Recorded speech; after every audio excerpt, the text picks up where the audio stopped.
नमस्कार, स्वागत है आपका द न्यूज पर और मैं हूं आपके साथ शेरन। महाराष्ट्र में होने वाले हैं विधानसभा के चुनाव पर इसी महाराष्ट्र के चुनाव से पहले मुंबई पुलिस के पूर्व अधिकारी सचिन वाजे ने कर दिया है एक ऐसा खुलासा जिसके चलते एनसीपी और उद्धव ठाकरे के गुट में मच चुकी है हलचल। जी हां, दरअसल आपके लिए बता दें कि मनसुख हिरेन हत्याकांड के मुख्य आरोपी और मुंबई पुलिस के पूर्व अधिकारी सचिन वाजे ने पूर्व गृह मंत्री और शरद पवार के गुट के नेता अनिल देशमुख के ऊपर लगाए हैं गंभीर आरोप और कहा है कि अनिल देशमुख अपने पीए के जरिए लेते थे करोड़ों रुपया और इस पूरी बात के मेरे पास है सबूत। देखिए, जो भी है उनके सारे प्रूफ है उधर पैसे उनके पीए के थ्रू दिए जाते थे और सीबीआई के पास भी प्रूफ है और मैंने भी अभी फडणवीस साहब को एक लेटर लिखा हुआ है। सुनवाई में उनके खिलाफ गया है, सारा उनके खिलाफ गया है। मैंने सारे प्लीज सारे एविडेंस मैंने दे दिए। जहां एक तरफ सबूत की बात जो है वो सचिन वाजे के द्वारा कही गई है और ये भी कहा गया है कि जो भी सबूत है वो मैंने एजेंसी यानी कि सीबीआई के हाथ में दे दिए हैं और अब मैं नार्को टेस्ट करवाने के लिए भी तैयार हूं। और इस पूरे संबंध में मैंने देवेंद्र फडणवीस को भी लिखा था खत, जिसमें जयंत पाटिल का नाम भी शामिल था। देखिए, जयंत पाटिल से लेकर अनिल देशमुख को लेकर ये जो बड़ा खुलासा किया गया है सचिन वाजे के द्वारा, जिस पर अब बौखलाहट कहें या फिर अब महाराष्ट्र की सरकार को लेकर लगातार बयानबाजी जो है वो विपक्ष के नेता यानी कि एनसीपी और संजय राउत की बयानबाजी सामने आई है। नजर डालिए क्या कह रहे हैं इस पूरी बात को सुनने के बाद अनिल देशमुख। आपको पता है कि 5-6 दिन पहले मैंने जब देवेंद्र फडणवीस के ऊपर आरोप लगाया और किस प्रकार से 3 साल पहले देवेंद्र फडणवीस ने उद्धव ठाकरे जेल में जाना चाहिए, आदित्य ठाकरे जेल में जाना चाहिए, उसके लिए मैंने झूठा एफिडेविट करके देना चाहिए, ये बात जब मैंने जनता के सामने लाई, उसके लिए अभी आज जो सचिन वाजे ने जो आरोप किया ये देवेंद्र फडणवीस की नई चाल है। आपको पता है कि मुंबई हाईकोर्ट ने खुद ने बोला है कि सचिन वाजे ये क्रिमिनल बैकग्राउंड का व्यक्ति है, गुनहगारी प्रवृत्ति का आदमी है। 2 खून के इल्जाम में उसको जेल में डाला गया, आज भी खून के इल्जाम में वो जेल में है।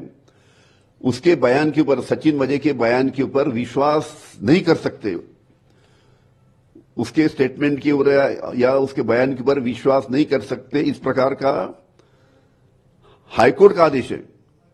हाईकोर्ट ने खुद ने बोला है कि सचिन वाजे के स्टेटमेंट के ऊपर या बयान के ऊपर विश्वास करना गलत होगा क्योंकि ये गुनहगारी प्रवृत्ति का है, क्रिमिनल बैकग्राउंड का है, 2 खून का आरोपी है। और ऐसे आरोपी को, ऐसे सचिन वाजे को मेरे ऊपर जो आरोप करने लगाया, इसके पीछे मैंने बताया किसका हाथ है, आप जानते हैं।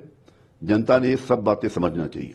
देखिए, आपने सुना कि किस तरीके से अनिल देशमुख जो हैं वो अपने आप को बेगुनाह बता रहे हैं और ये कह रहे हैं कि फडणवीस की ये नई चाल है मेरे ऊपर, क्योंकि कुछ दिनों पहले मैंने उनके ऊपर लगाया था आरोप और अब वो सचिन वाजे को इस्तेमाल कर कर मेरे ऊपर जो है वो इस तरीके के आरोप लगा रहे हैं जो कि देवेंद्र फडणवीस की नई चाल है और मुझे पता है कि ये तमाम चीजें क्यों कराई जा रही हैं। एक तरफ तो देवेंद्र फडणवीस को लेकर ये आरोप लगा रहे हैं अनिल देशमुख, तो वहीं दूसरी तरफ उन्होंने कहा है कि सचिन वाजे के ऊपर तो भरोसा ही नहीं करना चाहिए क्योंकि सचिन वाजे के ऊपर तो पहले से ही जांच चल रही है।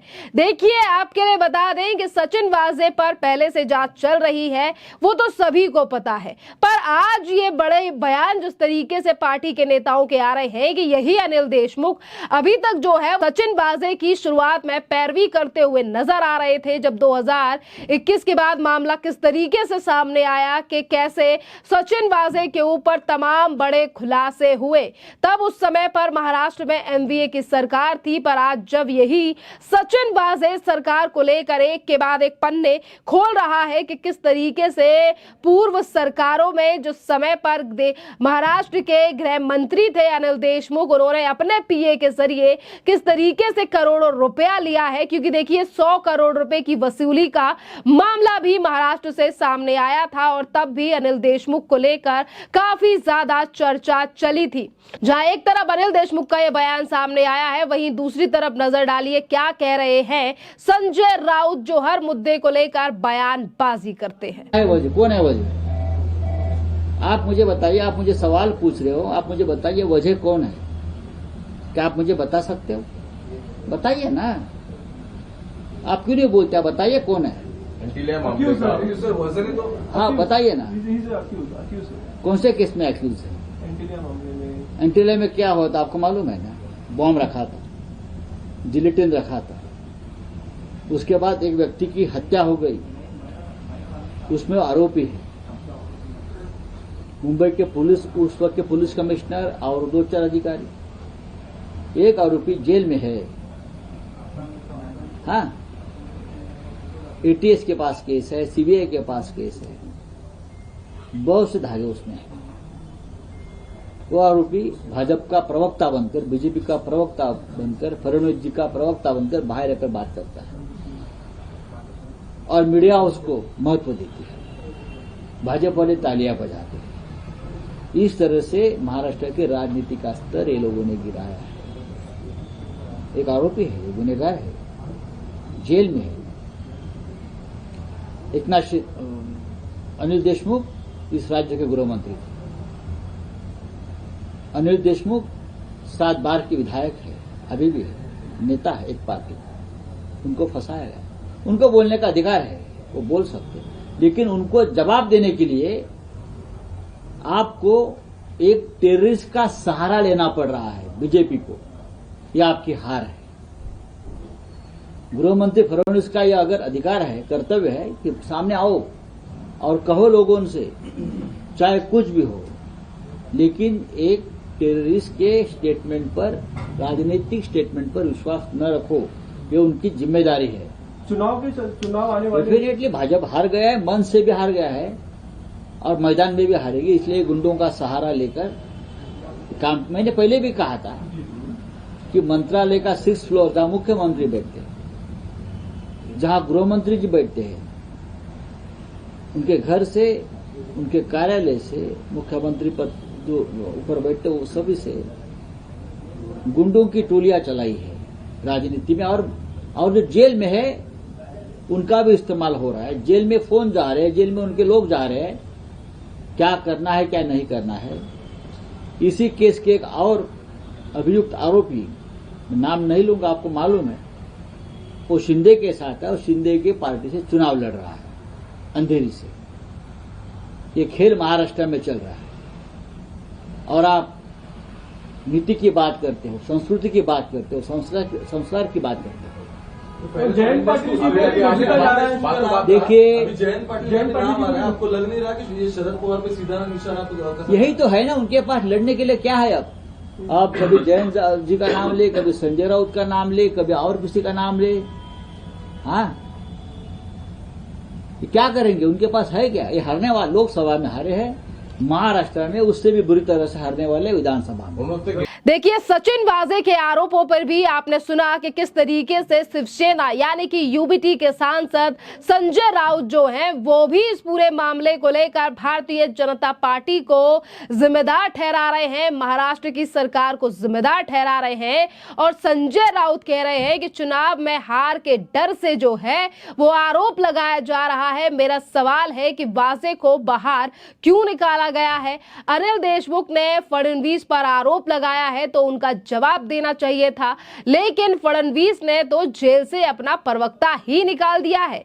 वाजे हत्या का आरोपी है और इसी के साथ कह रहे हैं संजय राउत के मिर्जापुर बनाना चाहती है भारतीय जनता पार्टी महाराष्ट्र को, और इसी के साथ आतंकवादी के बयान पर विश्वास नहीं करना चाहिए।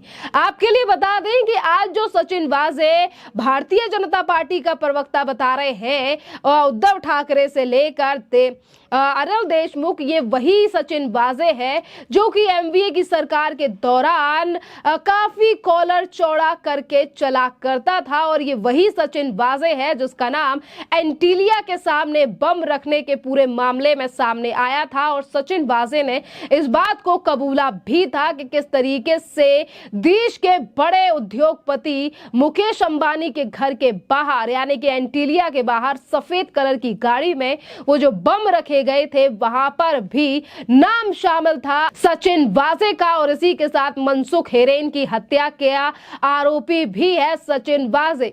जिस समय पर ये तमाम चीजें सामने आई उस समय पर महाराष्ट्र में एमवीए की सरकार थी और अपने आप को बचाने की कोशिश की जा रही थी, पर आज महाराष्ट्र में सत्ता परिवर्तन हो चुका है और जब सचिन वाजे और भी ज्यादा खुलासे कर रहा है तो यहाँ पर देखिए किस तरीके से राज्य की सरकार को जिम्मेदार ठहराया जा रहा है। क्योंकि आपके लिए बता दें कि महाराष्ट्र में 1 से 2 महीनों में विधानसभा के चुनाव आने वाले हैं। अगर वसूली से लेकर तमाम चीजें सामने आएंगी तो इसका बड़ा खामियाजा जो है वो शरद पवार के गुट और यूबीटी को भुगतना पड़ सकता है, क्योंकि जनता का विश्वास जो है वो विधानसभा के चुनाव में काफी ज्यादा मायने रखता है और वोट बैंक कभी कहीं इधर से इधर ना खिसक जाए। इसीलिए अब सचिन वाजे के बयानों को लेकर संजय राउत और अनिल देशमुख का कहना है कि वो तो आरोपी है और उसकी बात पर भरोसा नहीं किया जाना चाहिए। खैर, इस पूरे मामले पर आपकी जो भी राय हो आप भी हमें कमेंट कर जरूर बताइए। धन्यवाद।